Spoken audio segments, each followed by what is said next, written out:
2வது வாரம் செவ்வாய்க்கிழமை வந்து நடத்துவாங்க. அதெல்லாம் செவ்வாய் தான் அந்த வாரத்தில் 2வது வாரம் நடத்துவாங்க மேக்ஸிமம்.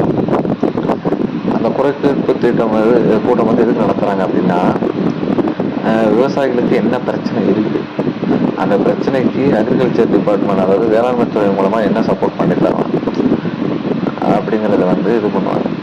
ஆக்சுவலாக அங்கே வந்து ரெகுலராகவே வந்து பார்த்தீங்கன்னா நடத்துகிறாங்களாம். பட் ஆனால் எந்த ஒரு ரெஸ்பான்ஸுமே இல்லை அப்படின்னு சொல்லிட்டு அந்த 5 தாலுக்காவில் சேர்ந்த விவசாயிகள்லாம் வந்து பார்த்தீங்கன்னா சொல்லியிருக்கிறாங்க.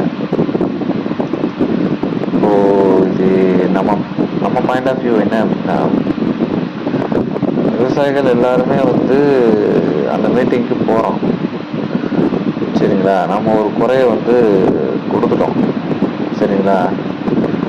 ஏன்னா குறை கேட்கறதுக்கு தான் அந்த கூட்டம் நடத்துகிறாங்க. அப்போது ஒரு நம்ம மனு கொடுத்த பிறகு அடுத்த மீட்டிங்கு நம்ம அடுத்த மாதம் போக வச்சுல அந்த மனு வந்து எங்கே இருக்குது, யார்கிட்ட கொடுத்துருக்காங்க அப்படிங்கிறதுக்கு உங்களுக்கு அந்த ரெப்ரசன்டேட்டிவ்னு ஒருத்தவங்க நடத்துகிறாங்கல்ல, அவங்கக்கிட்ட யாராவது கேட்குறீங்களா?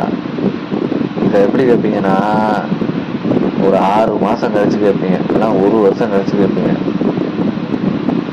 ஏன்னா அவங்க வந்து அதாவது உங்களுக்காக தான் அவங்க வேலை செய்கிறாங்க, சரிங்களா. அவங்களுக்காக நீங்களும் வேலை செய்யலை. ஆக்சுவலாக என்னோட சஜஷன் வந்து என்னென்னா, விவசாயிகள் வந்து நம்ம கடைசி வரைக்கும் வந்து ஏதோ பேச மாட்டோம் அப்படின்னு வந்து நினச்சிட்டு இருக்காங்க, ஓகேங்களா. ஆனால் நம்ம வந்து பேச ஆரம்பித்தோன்னு வச்சுக்கோங்களேன், கண்டிப்பாக வந்து யாருமே தாங்க மாட்டாங்க, ஓகேங்களா. இன்றைக்கி இருக்க டெக்னாலஜி அண்ட் டிஜிட்டல் வேர்ல்டில் வந்து பார்த்திங்கன்னா, இன்றைக்கும் வந்து ஒரு குறைகேட்பு கூட்டம் நடத்தி அதுக்கு வந்து ரெசல்யூஷன் வரல அப்படின்னா நம்மளெல்லாம் முட்டா போய் ஆக்கிறது தானே இது. ஏங்க இன்றைக்கி மெயிலை தட்டினா நாளைக்கு ரிசல்ட்டுங்க.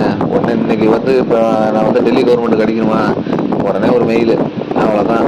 இந்த மாதிரி இந்த பிரச்சனைங்க இருக்குது, ஏதாவது பண்ண முடியுமா பண்ண முடியாதா, அவ்வளோதான் அப்படின்னு சொன்னால் முடிஞ்சு போச்சு. இல்லை பாசிபிள் இல்லை அப்படின்னா ரெப்ரசன்டேட்டிவ், நமக்கு யார் ரெப்ரசன்டேட்டிவ் வில்லேஜோ அந்த வில்லேஜுக்கு யார் அனுப்பினா அவங்களுக்கு அனுப்பி இதை வந்து நமக்கு வந்து பார்க்க மேற்பார்வையிட சொல்லி பண்ண முடியுமா முடியாதாங்கிறது உடனே சொல்லிடலாம். இது வந்து பெரிய ப்ராசஸ் கிடையாது. ஒரு பெரிய அதை தான் சொல்லலாம், கவர்மெண்ட்